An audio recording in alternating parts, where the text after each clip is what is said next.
Baik sahabat mulia sekalian, kembali lagi kita bertemu pada episode keempat di channel Sahabat Mulia. Yang pada episode keempat ini kami akan berkisah tentang seorang sahabat yang merupakan muazin pertama dalam Islam, yaitu Bilal bin Rabah. Bila disebut nama Abu Bakar, maka Umar akan berkata, Abu Bakar adalah pemimpin kita yang telah memerdekakan pemimpin kita. Yang dimaksud adalah Bilal.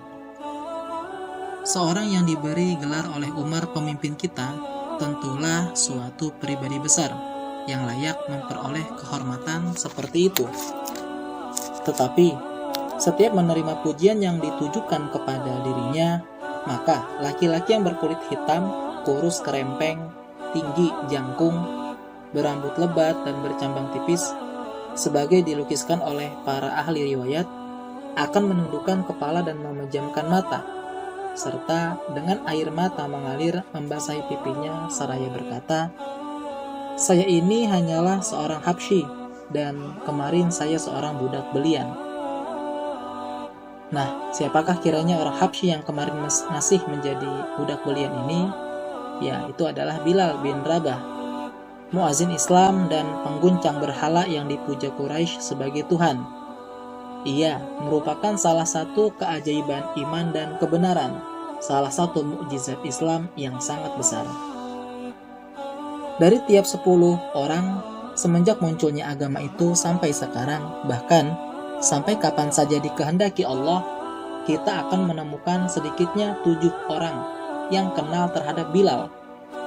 Artinya, dalam lintasan kurun dan generasi, terdapat jutaan manusia yang mengenal Bilal, hafal akan namanya dan tahu riwayatnya secara lengkap, sebagaimana mereka kenal akan 2 khalifah terbesar dalam Islam, yakni Abu Bakar dan Umar bin Khattab. Setelah kita lihat keabadian yang telah dianugerahkan Islam kepada Bilal, bahwa sebelum Islam, Bilal ini tidak lebih dari seorang budak belian yang mengembalakan unta milik tuannya dengan imbalan 2 genggam kurma. Tanpa Islam, pastilah ia tak akan luput dari kenistaan perbudakan, sampai maut datang merenggutnya, setelah itu orang melupakannya. Tetapi, kebenaran iman dan keagungan Islam yang diyakininya telah menjadikan dirinya mendapatkan kedudukan tinggi pada deretan tokoh-tokoh Islam dan para sahabat-sahabat yang mulia. Kehitaman warna kulit, kerendahan kasta dan bangsa, serta kehinaan dirinya di antara manusia saat itu sebagai budak belian, sekali-kali tidaklah menutup pintu baginya untuk menempati kedudukan yang tinggi yang dirintis oleh kebenaran, keyakinan, kesucian, dan kesungguhannya setelah ia memasuki Islam. Semua itu adalah karena dalam neraca penilaian dan penghormatan yang diberikan kepadanya, tak ada perhitungan lain kecuali kekaguman, yakni ketika dijumpai kebesaran yang tidak terduga. Orang menyangka bahwa seorang hamba seperti Bilal biasanya asal-usulnya tidak menentu, tidak berdaya dan tidak mempunyai keluarga, serta tidak memiliki suatu hak pun dari hidupnya. Dirinya adalah milik tuannya yang telah membeli dengan hartanya, dan kerjanya berada di tengah hewan ternak, pulang balik di antara unta dan domba tuannya.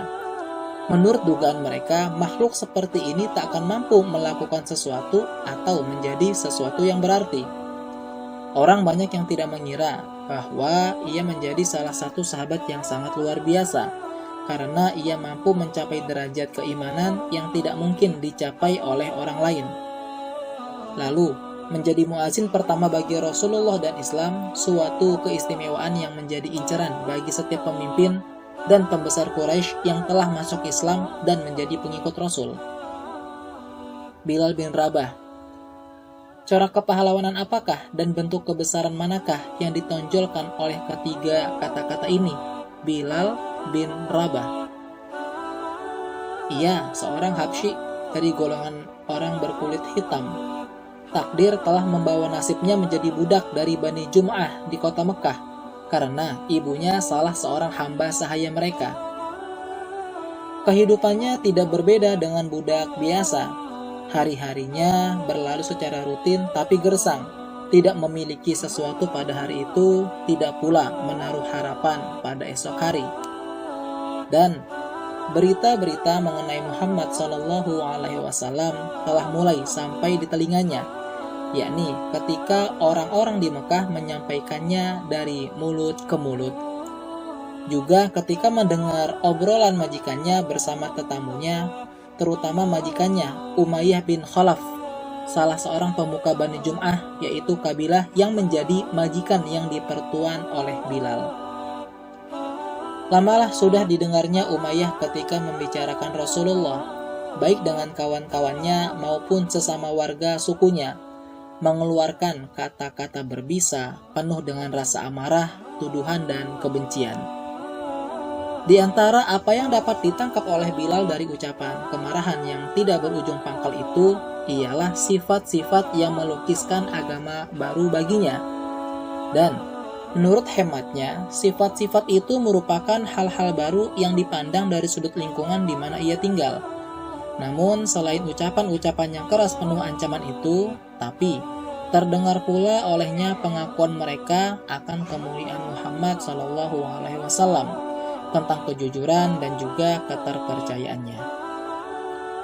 Sejatinya mereka sangat takjub dan keheranan terhadap ajaran yang dibawa oleh Muhammad. Sebagian mereka mengatakan kepada yang lain, tidak pernah Muhammad berdusta atau menjadi tukang sihir, tidak pula sinting atau berubah akal. Walau kita terpaksa menuduhnya demikian, demi untuk membendung orang-orang yang berlomba-lomba memasuki agamanya. Mereka membicarakan tentang karakter Muhammad yang senantiasa menjaga amanah dan juga tentang kejujuran serta ketulusannya, tentang akhlak dan kepribadiannya.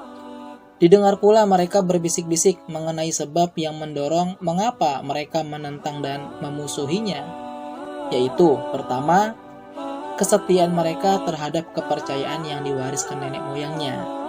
Kedua, kekhawatiran merosotnya kemuliaan Quraisy, kemuliaan yang mereka peroleh sebagai imbalan kedudukan mereka menjadi markas keagamaan, sebagai pusat ibadah dan upacara haji di seluruh jazirah Arab. Dan yang ketiga, kedengkian terhadap Bani Hashim, kenapa munculnya Nabi dan Rasul itu dari golongan ini dan bukan dari pihak mereka.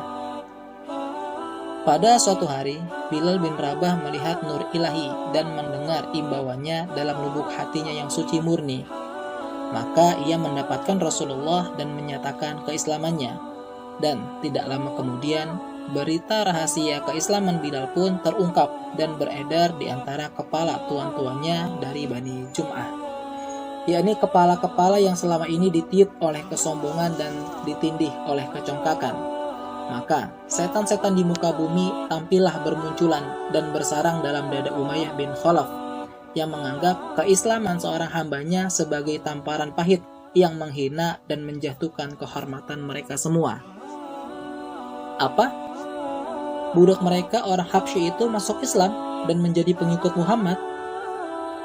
Walaupun demikian tidak apa, kata Umayyah dalam hatinya, matahari yang terbit hari ini tak akan tenggelam dengan Islamnya budak durhaka itu.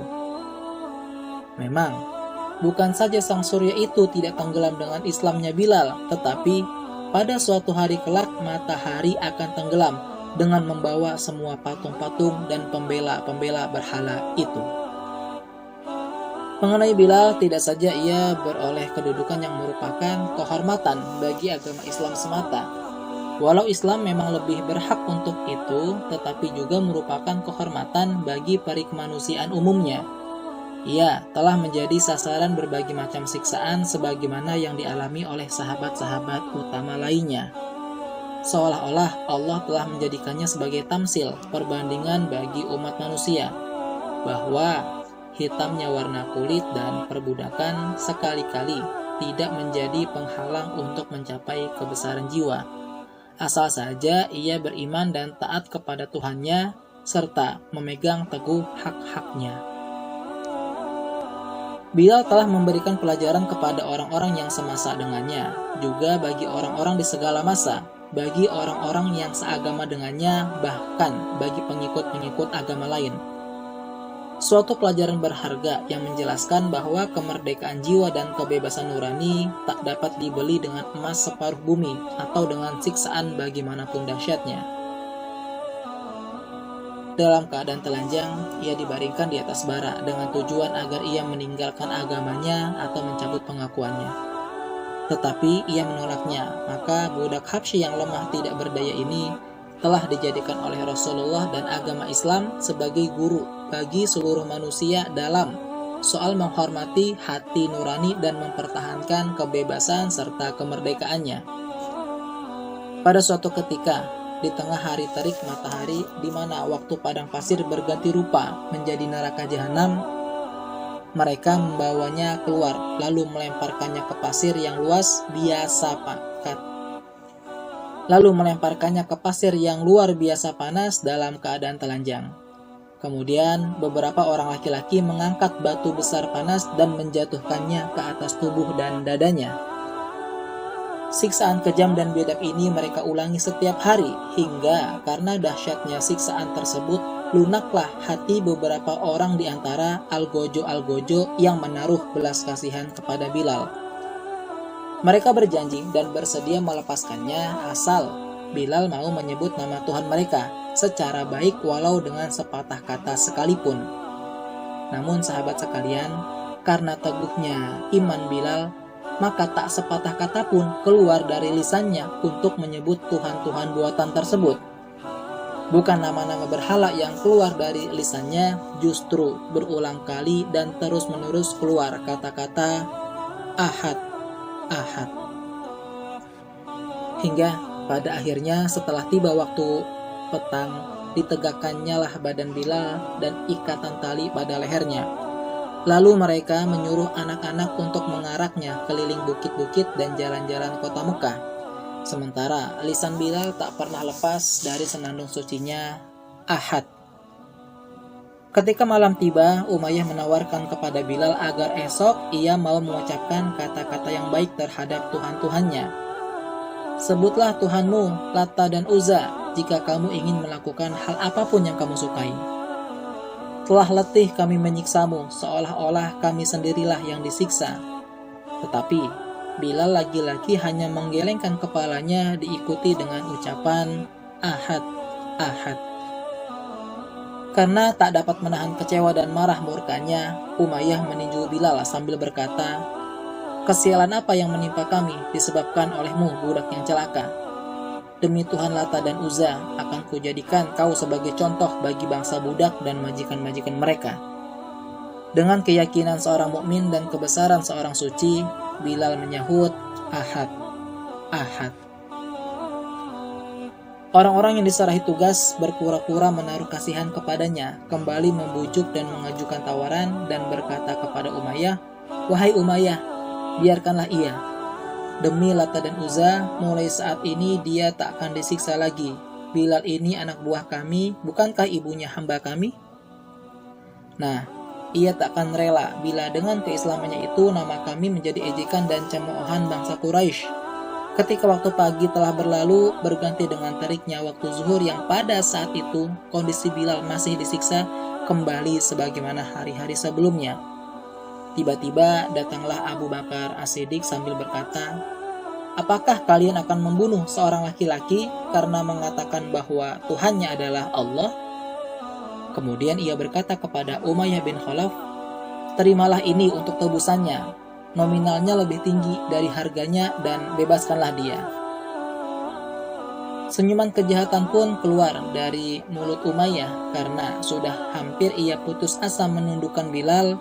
Tiba-tiba ada seseorang yang mau membayarnya dengan harga yang sangat tinggi, yang mana ini merupakan satu keuntungan yang sangat besar dibanding ia harus membunuh Bilal yang tidak ada keuntungan sedikit pun yang ia dapatkan.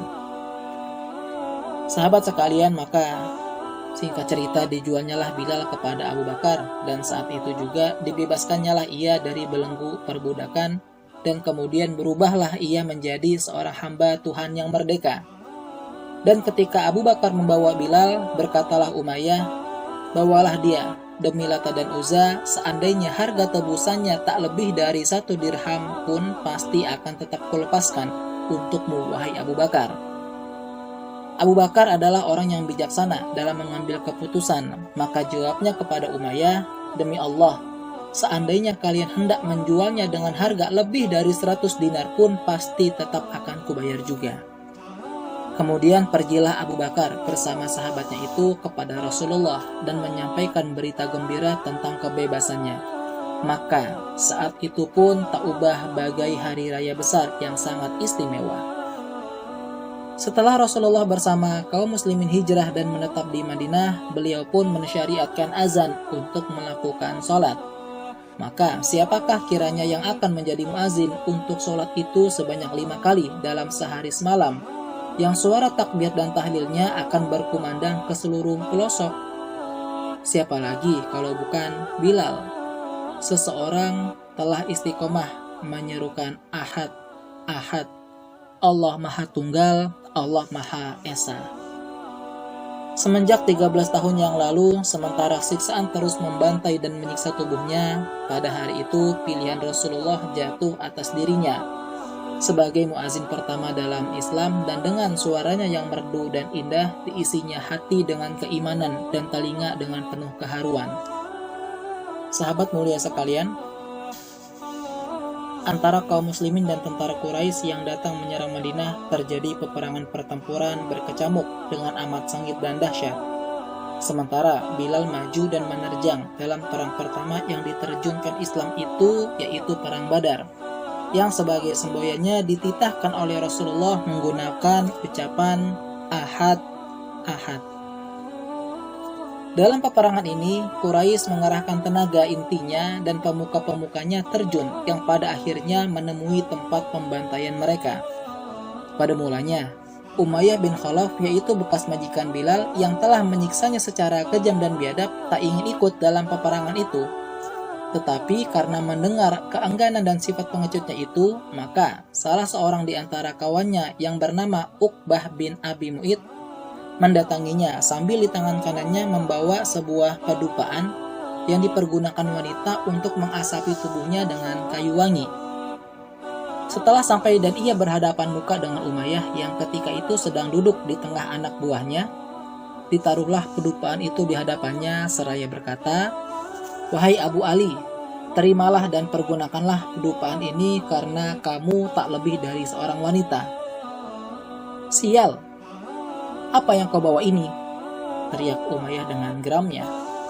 Tetapi apalah daya Umayyah yang tidak bisa banyak berkata-kata, karena sejatinya ia disindir oleh sahabatnya itu akibat tidak mau berangkat perang, hingga pada akhirnya ia pun dengan terpaksa ikut juga pergi ke medan tempur. Rahasia takdir apakah kiranya yang tersembunyi di balik peristiwa ini? Uqbah bin Abi Mu'id adalah orang yang paling gigih mendorong Umayyah untuk melakukan penyiksaan terhadap Bilal dan orang-orang tak berdaya lainnya dari kaum muslimin. Dan sekarang ia pula lah yang mendesaknya supaya ikut dalam perang Badar, tempat di mana ia akan menemui ajalnya dan juga tempat tewasnya Uqbah sendiri tanpa terkecuali. Mulanya Umayyah keberatan dan enggan untuk ikut dalam peperangan, dan kalau bukanlah karena desakan Uqbah dengan cara sebagai kita ketahui itu, tidaklah ia hendak mengambil bagian di dalamnya, tetapi rencana Allah pasti berlaku. Kemudian di tangan siapakah ia mati? Ya, ia mati di tangan Bilal, tangan yang oleh Umayyah dulu diikat dengan rantai sambil didera dan disiksa. Ketika pertempuran antara dua pihak telah dimulai dan barisan kaum muslimin maju bergerak dengan semboyan ahad, ahad, maka jantung Umayyah pun bagai tercabut dari urat akarnya dan rasa takut mengancam dirinya. Kalimat yang kemarin diulang-ulang oleh hambanya di bawah tekanan siksa dan dera, sekarang telah menjadi semboyan dari suatu agama secara utuh dan dari suatu umat yang baru secara keseluruhan. Pertempuran telah berkecamuk dan pedang bertemu pedang ketika perang telah hampir usai. Kelihatanlah oleh Umayyah Abdurrahman bin Auf, seorang sahabat Rasulullah, maka segera ia meminta perlindungan diri kepada Abdurrahman dan meminta untuk menjadi tawanannya dengan harapan akan dapat menyelamatkan nyawanya. Permintaan itu pun dikabulkan oleh Abdurrahman yang bersedia melindunginya, dan Di tengah-tengah hiruk pikuknya perang, dibawanyalah Umayyah ke tempat orang-orang ditawan. Di tengah jalan, ia kelihatan oleh Bilal yang segera berseru, "Ini dia gembong kekafiran, Umayyah bin Khalaf. Biar aku mati daripada orang ini selamat." Sambil menyatakan itu, diangkatlah pedangnya untuk memenggal kepala yang selama ini menjadi besar disebabkan kecongkakan dan kesombongan. "Hai Bilal, ia tawananku," kata Abdurrahman bin Auf. "Tawanan?" ujar Bilal. Padahal pertempuran masih berkobar dan roda peperangan masih berputar. Lantas ia diterima sebagai tawanan? Padahal belum lama berselang senjatanya terhujam di tubuh kaum muslimin yang sampai sekarang masih meneteskan darahnya. Bilal merasa bahwa ia tak dapat menembus perlindungan saudaranya seagama, Abdurrahman bin Auf, seorang diri. Maka dengan sekeras suaranya ia berseru kepada kaum muslimin, "Hai pembela-pembela Allah, ini dia gembong orang kafir, Umayyah bin Khalaf. Biar aku mati daripada dia lolos." Berdatanganlah serombongan kaum muslimin dengan pedang penyebar maut di tangan mereka dan mengepung Umayyah bersama putranya yang berperang di pihak Quraisy. Sementara Abdurrahman bin Auf tak dapat berbuat apapun, bahkan juga tidak dapat melindungi bajunya yang telah terkoyak oleh desakan orang banyak. Bilal memandangi tubuh Umayyah yang telah roboh oleh tebasan pedang-pedang itu dengan lama sekali. Kemudian ia bergegas meninggalkan tempat itu sementara suaranya yang nyaring mengumandangkan, "Ahad, Ahad." Sahabat sekalian, seandainya pertempuran antara Bilal dengan Umayyah terjadi pada suasana lain, bisa jadi Bilal akan memaafkan Umayyah jika Umayyah meminta maaf karena kelembutan hati Bilal serta iman dan takwanya. Akan tetapi, sebagaimana yang kita ketahui, mereka berdua bertemu di medan perang. Perang yang masing-masing pihak mendatanginya dengan tujuan untuk menghancurkan pihak lawannya. Pedang dan tombak berkelabatan. Para korban berguguran dan maut merajalela di mana-mana. Maka, dalam keadaan seperti demikianlah kedua laki-laki itu berhadapan muka. Maka tidaklah adil menurut logika bila kita bertanya mengapa Bilal tidak memberikan maaf kepada Umayyah. Sahabat mulia sekalian, hari-hari berlalu dan Mekah dibebaskan dengan 10.000 kaum muslimin lebih. Rasulullah memasuki kota itu sambil bersyukur dan mengucapkan takbir.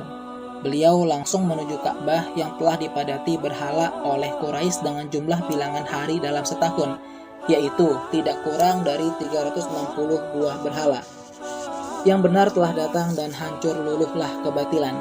Mulai hari itu tak ada lagi Lata, Uzza atau Hubal. Dan semenjak itu manusia tidak lagi menundukkan kepalanya kepada batu atau berhala. Dan tak ada lagi yang mereka puja sepenuh hati kecuali Allah yang tak ada tara atau bandingannya. Tuhan yang Maha Tunggal lagi Esa, Maha Tinggi dan Maha Besar. Rasulullah Shallallahu Alaihi Wasallam memasuki Ka'bah dengan membawa Bilal sebagai teman. Baru saja masuk, beliau telah berhadapan dengan sebuah patung pahatan yang menggambarkan Nabi Ibrahim alaihissalam sedang berjudi dengan menggunakan anak panah. Maka Rasulullah amat murka, maka beliau bersabda, "Qatalahumullah wa ma kana syaikhuna yastaqsim bil azlam wa ma kana Ibrahim yahudiyya wala nasraniyya walakin kana hanifa muslima wa ma kana minal musyrikin." Semoga mereka dihancurkan Allah. Tak pernah nenek moyang kita melakukan perjudian demikian. Dan Ibrahim itu bukanlah seorang Yahudi, bukan pula orang Nasrani, tetapi ia adalah seorang yang beragama suci dan seorang Muslim, dan sekali-kali bukanlah dari golongan orang-orang musyrik. Rasulullah menyuruh Bilal naik ke bagian atas masjid untuk mengumandangkan azan. Maka Bilal pun mengumandangkan azan dan alangkah mengharukan saat itu, tempat itu dan suasana kala itu.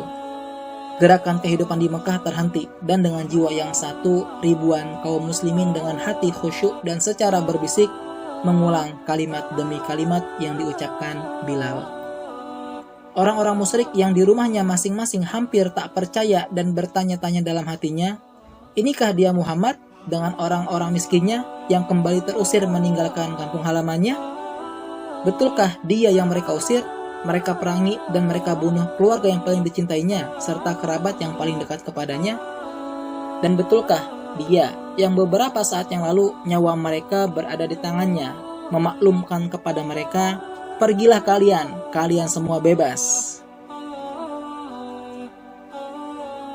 Sahabat mulia sekalian, singkat cerita, 3 orang bangsawan Quraisy sedang duduk-duduk di pekarangan Ka'bah.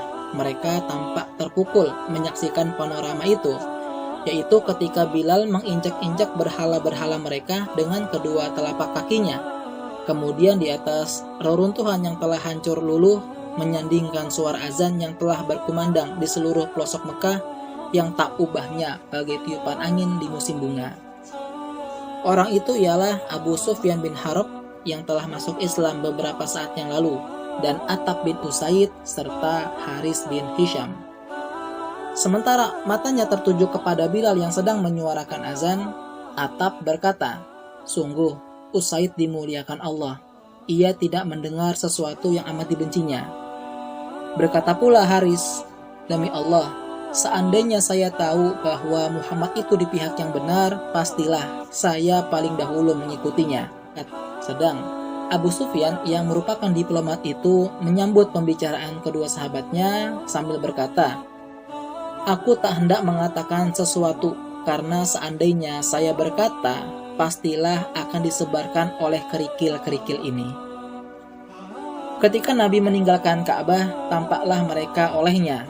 Lalu dalam sekejap waktu dibacanya wajah-wajah mereka. Kemudian dengan kedua matanya yang bersinar dengan nur ilahi, sabdanya kepada mereka, "Saya tahu apa yang telah kalian katakan tadi." Lalu diceritakannya apa yang mereka katakan. Maka Haris dan Attab pun berseru, "Kami menyaksikan bahwa Anda adalah Rasulullah. Demi Allah, tak seorang pun mendengarkan pembicaraan kami hingga kami dapat menuduh bahwa ia telah menyampaikannya kepada Anda." Sekarang mereka menghadapi Bilal dengan pandangan baru. Dalam lubuk hati mereka bergema kembali kalimat-kalimat yang mereka dengar dalam pidato Rasulullah sewaktu awal-awal masuk Mekah. "Ya ma'syara Quraisy, innallaha qad azhaba ankum nahwatal jahiliyah wa ta'azzumuha bil aba.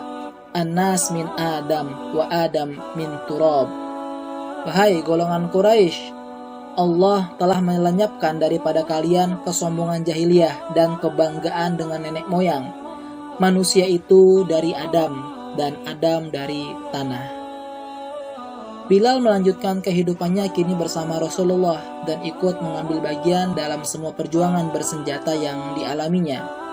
Ia tetap menjadi muazin, menjaga serta menyemarakan syiar agama besar ini yang telah membebaskannya dari kegelapan kepada cahaya, dari perbudakan kepada kemerdekaan. Kedudukan agama Islam semakin tinggi, demikian pula halnya kaum muslimin. Taraf dan derajat mereka ikut naik, dan Bilal semakin lama semakin dekat di hati Rasulullah yang menyatakannya sebagai seorang laki-laki penduduk surga. Tetapi sikapnya tidak berubah, tetap seperti biasa, mulia dan besar hati yang selalu memandang dirinya tidak lebih dari seorang Habsyi yang kemarin menjadi budak belian. Pada suatu hari ia pergi meminang 2 orang wanita untuk diperistrikan dirinya dan diperistrikan pula oleh saudaranya. Maka ia berkata kepada bapak wanita itu, "Saya ini Bilal dan ini saudaraku. Kami berasal dari budak bangsa Habsyi. Pada mulanya kami berada dalam kesesatan, kemudian diberi petunjuk oleh Allah. Dahulu kami budak-budak belian, lalu dimerdekakan oleh Allah. Jika pinangan kami Anda terima, alhamdulillah, segala puji bagi Allah. Dan seandainya Anda tolak, maka Allahu Akbar, Allah Maha Besar." Rasulullah pergi meninggalkan alam fana dan naik ke Rafiqul A'la dalam keadaan ridho dan diridhoi. Dan penanggung jawab kaum muslimin sepeninggal beliau dibebankan di atas pundak khalifahnya, yaitu Abu Bakar As-Siddiq. Bilal pergi menemui khalifah Rasulullah, menyampaikan isi hatinya, "Wahai khalifah Rasulullah, saya mendengar di mana Rasulullah bersabda, 'Afdalu amalul mu'min al-jihad fi sabilillah.' Amal orang mukmin yang utama adalah berjihad di jalan Allah. "Lantas, apa maksudmu wahai Bilal?" tanya Abu Bakar. Maka Abu Bakar berkata, "Saya ingin berjuang di jalan Allah sampai saya meninggal dunia." Lantas Abu Bakar melanjutkan, "Siapa lagi yang akan menjadi muazin bagi kami?" Maka Bilal menjawab, "Saya tak akan menjadi muazin lagi bagi orang lain setelah Rasulullah." "Tidak," kata Abu Bakar, "tetaplah tinggal di sini hai Bilal, dan tetaplah menjadi muazin kami," ucap Abu Bakar sambil berlinang air mata. Bilal pun menjawab, "Seandainya Anda memerdekakan saya dulu untuk kepentingan Anda, baiklah, saya terima permintaan Anda itu. Tetapi, bila Anda memerdekakan saya karena Allah, biarkanlah diri saya untuk Allah, sesuai dengan maksud baik Anda itu." Maka Abu Bakar berkata, "Tak lain, saya mau memerdekakan kamu waktu itu wahai Bilal semata-mata karena Allah." Kemudian, mengenai kelanjutannya, terjadi perbedaan pendapat di antara para ahli riwayat. Sebagian meriwayatkan bahwa Bilal pergi ke Suriah dan menetap di sana sebagai pejuang dan mujahid. Sementara menurut riwayat lainnya, ia menerima permintaan Abu Bakar untuk tinggal bersamanya di Madinah. Kemudian, setelah Abu Bakar wafat dan Umar diangkat sebagai khalifah selanjutnya, barulah Bilal minta izin dan mohon diri kepadanya lalu berangkat ke Suriah. Bagaimanapun juga, Bilal telah menazarkan sisa hidup dan usianya untuk berjuang menjaga benteng-benteng Islam di perbatasan dan membulatkan tekad untuk dapat menjumpai Allah dan Rasul-Nya. Sewaktu ia sedang melakukan amal yang paling disukai oleh keduanya dan suaranya yang syahdu, dalam dan penuh wibawa itu tidak lagi mengumandangkan azan seperti biasa. Sebabnya ialah karena ketika ia membaca asyhadu anna Muhammadar Rasulullah, maka kenangan lamanya bangkit dan suaranya tertelan oleh kesedihan digantikan oleh cucuran tangis dan air mata. Azannya yang terakhir ialah ketika Umar sebagai Amirul Mukminin datang ke Suriah. Orang-orang menggunakan kesempatan tersebut dengan memohon kepada khalifah untuk meminta Bilal menjadi muazin untuk satu sholat saja. Amirul Mukminin memanggil Bilal. Ketika waktu sholat telah tiba, maka dimintalah ia menjadi muazin. Singkat cerita, Bilal pun naik ke menara dan azan. Sahabat-sahabat yang pernah mendapati Rasulullah di waktu Bilal menjadi muazinnya sama-sama menangis, mencucurkan air mata yang tak pernah mereka lakukan selama ini. Sedang yang paling keras tangisnya di antara mereka ialah Umar. Bilal berpulang ke rahmatullah di Syria sebagai pejuang di jalan Allah seperti yang diinginkannya. Dan di bawah bumi Damaskus sekarang terpendam kerangka dan tulang belulang satu pribadi yang besar di antara pribadi-pribadi manusia yang amat teguh dan tangguh pendiriannya dalam mempertahankan akidah dan keimanan. Semoga rahmat dan karunia Allah melimpah ruah kepada Bilal dan kepada kita semua. Semoga kisah ini bisa bermanfaat buat kita semua. Assalamualaikum warahmatullahi wabarakatuh.